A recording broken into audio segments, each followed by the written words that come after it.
Our gospel lesson is from Luke chapter 20, verses 5 through 19. I invite you, as you're able, to please stand. Let us honor the reading of the gospel. This is where Jesus and the disciples are in Jerusalem. They have been walking around the temple, and we pick up at verse 5. When some were speaking about the temple, how it was adorned with beautiful stones and gifts dedicated to God, Jesus said, "As for these things that you see, the days will come when not one stone will be left upon another, all will be thrown down." They asked him, "Teacher, when will this be? And what will be the sign that this is about to take place?" And he said, "Beware that you are not led astray, for many will come in my name and say, 'I am he,' and the time is near. Do not go after them. When you hear of wars and insurrections, do not be terrified, for these things must take place first. But the end will not follow immediately." Then he said to them, "Nation will rise against nation, and kingdom against kingdom. There will be great earthquakes, and in various places famines and plagues, and there will be dreadful portents and great signs from heaven. But before all this occurs, they will arrest you and persecute you. They will hand you over to synagogues and prisons, and you will be brought before kings and governors because of my name. This will give you an opportunity to testify. So make up your minds not to prepare your defense in advance, for I will give you words and a wisdom that none of your opponents will be able to withstand or contradict. You will be betrayed even by parents and brothers, by relatives and friends, and they will put some of you to death. You will be hated by all because of my name. But not a hair of your head will perish. By your endurance, you will gain your souls." This is the word of the Lord. Thanks be to God. You may be seated. This morning, we're going to be talking a little bit about how we find hope in times of uncertainty, in such times when we're feeling so anxious about our lives or our communities. So if you're new to our community, I do this every now and then. I'll throw out a question. I'm going to do that this morning. I'm going to throw out this question and ask you to get in just groups of maybe 3 or 4 or 5 or so, just some small groups around you. If you don't know the persons around you, please take a moment to introduce yourselves. And what I want you to do is just talk about what do you do, what are some things that you do when you're anxious about something?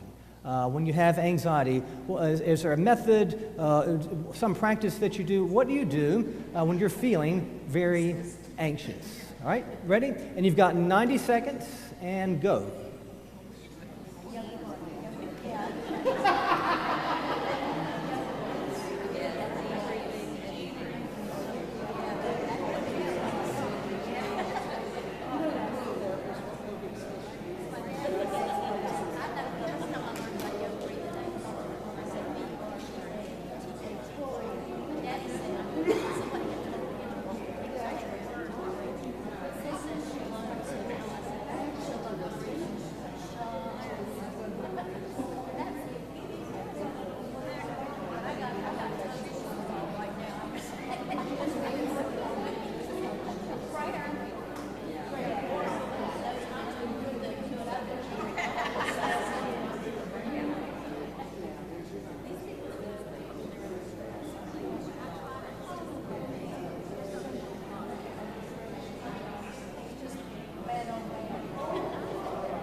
You got 30 seconds left, 30 seconds.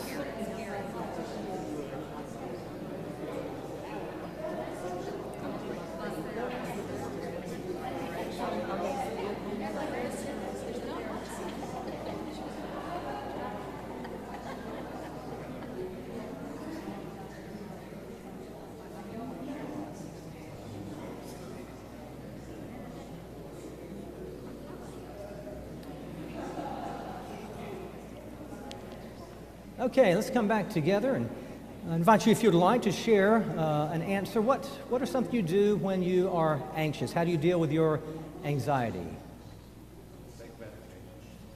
Take meds, okay. Eat. Stress eat. Exercise.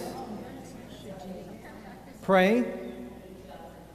Pray and eat chocolate. So, before and after praying. Breathing exercises. Yeah. Puzzles. Do puzzles. Yeah, we all have different ways of dealing with stress and anxiety, turning to prayer, turning to Scripture, or just some of the many ways in which we try to deal with the uncertainties of life. So we're going to be talking about how Jesus offers a word of encouragement to disciples in the midst of things looking very chaotic.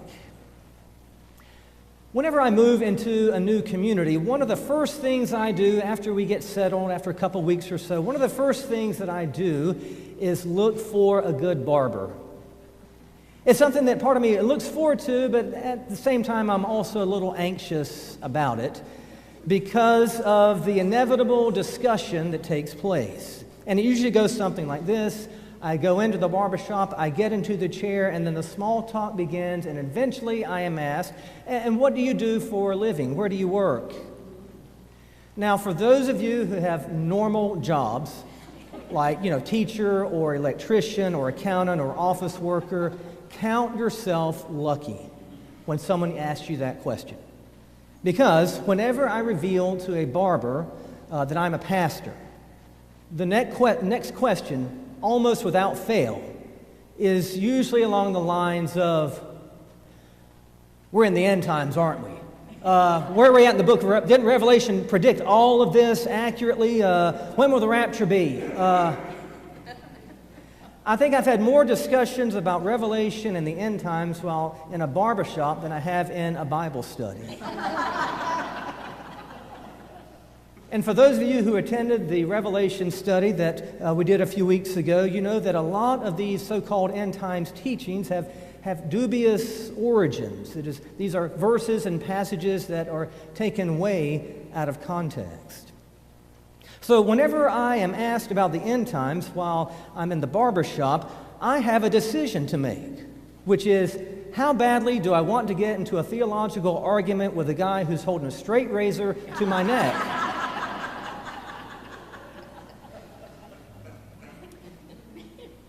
But we can't deny there just seems to be an air of anxiousness and anxiety in our lives. It just seems like we're on the cusp of something or some things that just seem to be ending and dying and falling apart. And it's just unsettling and unnerving, isn't it? There seems to be such an air of chaos and uncertainty hanging over communities like a cloud. So in times like these, where do you look for hope? What are you banking on to get you through the tough times? Our lessons from Isaiah and Luke are kind of like counterpoints to each other. In Isaiah, the prophet is writing to the remnant of those who have returned to Jerusalem after spending 70 years in exile in Babylon. And so these exiles return home only to find the city and the temple in ruins. And so they begin a rebuilding campaign, except it just doesn't go well. It really doesn't get up and going and off the ground. And even after several years of attempting to rebuild, the temple is just a mere shadow of its former self. And the people have become disheartened and disillusioned and discouraged. The people are remembering how glorious things were in the past, and they look at how difficult and uncertain things are today. And if that is not a connection to we in the mainline church, I don't know what is. And so the prophet Isaiah speaks a word of hope to them that even though what they see with their eyes looks hopeless, nevertheless, God promises to do a new thing. God promises to renew and restore the people and the things that have been lost. God promises to bring about a new Jerusalem, a new world out of a world that has fallen apart.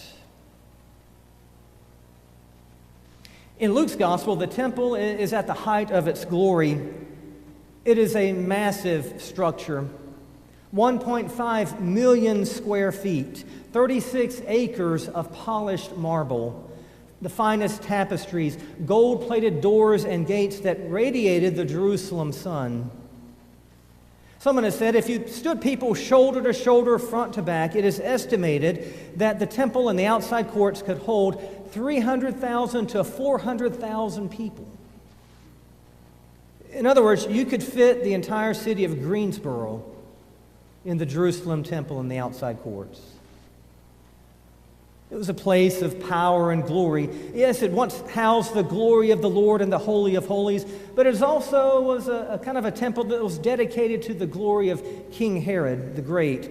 He was appointed to be the king of the Jews by the Roman Senate, and it was Herod who renovated and rebuilt the temple to reflect his own greatness and his own power and that of Rome.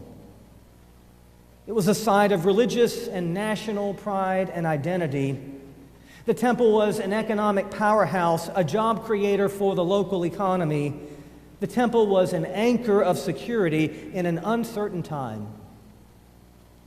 In Jesus' day, people looked at the temple and they saw wonder and glory and permanence. They were awestruck. But when Jesus looked at the temple, he saw something quite different. He saw the temple in ruins again, all being thrown down. When Isaiah declared, "The days are coming," it was a hopeful statement about a new temple, a new Jerusalem. But when Jesus declared, "The day will come," it was ominous, foreboding.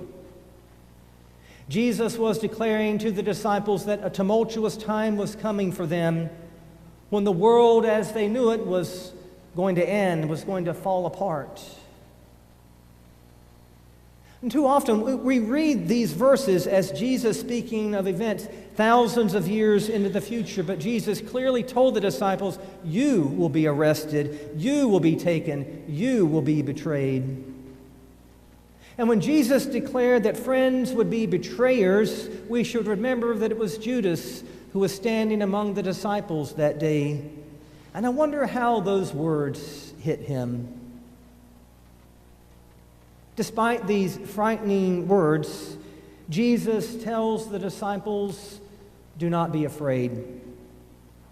That even though they will be betrayed by friends and family, turned over to the Roman authorities for interrogation, and some of them even to be put to death, Jesus says that they are to see those as opportunities to give testimony. To the disciples and to all devout Jews of that day, the temple was the center of their faith, the center of who they understood themselves to be, how they understood God. It was the dwelling place of Israel's God. This is where they came to get their sins forgiven, and atonement was made. When the disciples gaze at the temple, they see certainty and permanence and unshakable faith. But when Jesus looks at the temple, he sees everything being cast down. He sees loss. He sees change. This passage from Luke is often described as being apocalyptic. And unfortunately, due to some very popular selling books and some poorly produced movies over the past 50 years, we tend to equate apocalyptic with catastrophic natural disasters, worldwide war and warfare, nuclear warfare, the planet being ruled by a mysterious political tyrant. None of which is what the New Testament writers had in mind when they wrote these apocalyptic passages. The word apocalypse literally means to unveil or to reveal. That is, something that is hidden is being exposed.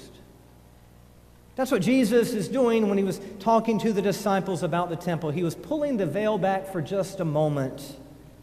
He's telling them to look beyond the temple, because even the temple, for all of its splendor and grandeur and majesty, even the temple will one day come to an end. But here's the key point. The end of the temple does not mean the end of God or the end of God's people.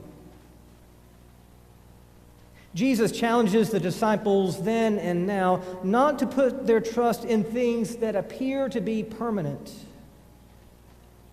Jesus calls us to trust, especially when it looks like the world is just falling apart. Notice Jesus' words are not a call to arms, but rather they are a call to endure. To endure in a world that is filled with heartaches and setbacks. His words are a call to cling not to the promises of politicians or to national glory, but to cling to the promises of God, that the way things are will one day come to an end, that the systems we've set up for the benefit of a few will be thrown down and dismantled, and the kingdom will arrive, and it's the kingdom where there is more than enough for all. It's ironic that we modern Christians read this passage as threatening, as fear-mongering, and yet Jesus spoke these words in order to encourage the disciples.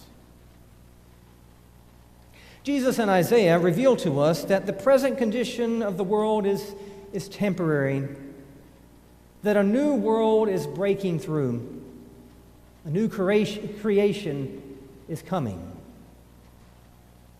Now, this may not be good news to those of us who have our eyes fixed on things that look permanent to us, like the Dow Jones or the Jefferson Memorial, but to those who are weighed down by the burdens of life, to single parents working 2 or 3 jobs just to make ends meet, this news of a coming new world is extraordinarily good news.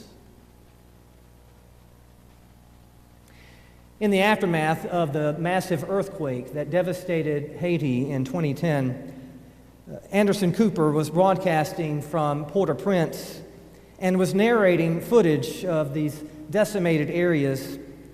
There was so much unimaginable destruction and death all around, and Cooper said this. He said, "And yet behind me there are women dancing in the streets and singing." And sure enough, the camera panned out and saw people singing and dancing in the midst of such devastation. Now, why would these people be singing in the aftermath of a great storm? It was simply because God had given them a sneak preview at where this is all headed. They were given the opportunity to testify. And their testimony was a song that defied the way things are. Some of you may have heard of the Interfaith Hospitality Network. It's a ministry that takes place in certain communities in which churches open up their buildings and facilities once a month for 1 week. And each church will host 3 or 4 homeless families. They'll provide shelter for them. They provide meals. And a lot of these families have kids, and so they kind of entertain the kids. And one pastor, his church, hosted an Interfaith Hospitality Week. They hosted 3 families. And afterwards, the next week, one of his members showed up in his office. She was a suburban mom, and she told the pastor, "You know, after last week, I've just been processing what I saw and what I experienced last week. And I met the most courageous woman. I think of myself as a good mother, but she's working 2 jobs, and she still can't afford permanent housing for her family. They live just on the edge. And when I came over to the church to help serve the meal, I sat with this family. I sat with her and her 3 kids, and we just talked about life, and then I just offered to pray for her. I asked, is there anything I can pray for you about?" And the woman said, "Yes, $38.50. If you can pray for me about that tonight, I would appreciate that. And I know God will come through because God always comes through. $38.50 is how much my son's medicine is, and he hasn't been on his meds for a week because we run out of money. I just had to pay other bills. And So if you could just pray for $38.50. And this church member looked at the kids, and then she looked back at the mom, and she said, we don't have to pray about that. I've got $40 in my purse. I don't need it. And I want to give that to you. You get your son his medicine. But listen, let me tell you something. I've got some news for you that maybe you haven't heard about. And that is, I just want to assure you that God did not create Durham, North Carolina. We did. God did not create this system and this economy. We did all that. And I believe that one day God's going to make everything right again. God's going to fix all this. And for people like you, it's going to be great news. And for people like me and my family who are well-fed and well-housed, well, that day is probably going to be a reckoning.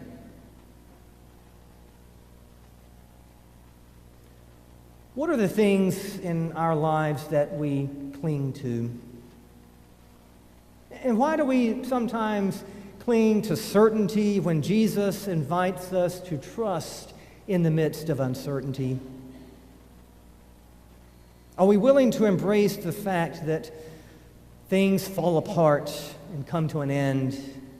Even the most beloved things, the most cherished things like memories and buildings and people. God doesn't promise to avoid the ruin or even to take us out of the ruin, but He promises that there is life on the other side of the ruin. Thus, Jesus warns us, do not set your hopes, your security on how things appear in this world. Don't be so certain about this world as you have received it, as you have gotten to know it, as you have worked it to your advantage.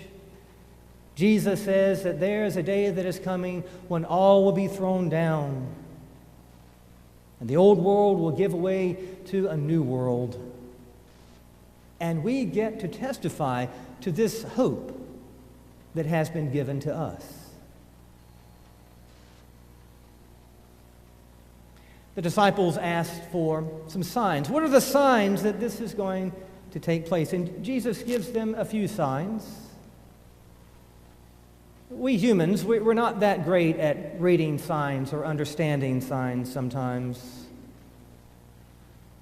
One of my favorite cartoons is Gary Larson's The Far Side. Many of you remember The Far Side growing up from back in the day.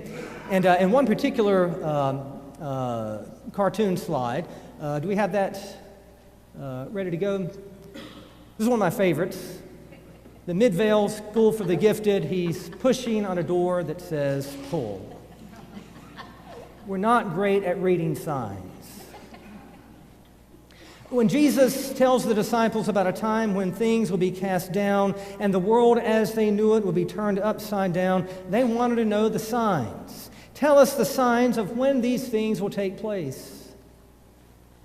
And Jesus gives them a few descriptions, but I don't think Jesus wanted the disciples then or now to get lost or so obsessed in looking for signs. I think Jesus, especially today, wants the disciples who follow him to be signs. To be signs that point to him, that point to the new world that he will bring, to point to the hope that Jesus Christ is. Disciples aren't to get distracted in looking for signs. We are to be signs. Signs that a new world is starting to intrude upon this world. Signs that the permanent or things that we think are permanent are really just temporary arrangements. Signs that what appears to be death is really birth. Signs that what looks like an end is really, in the hands of a good and gracious God, a beginning. Thanks be to God for this hopeful good news. And may we find the opportunities to testify to this. In the name of Father, Son, and Holy Spirit. Amen.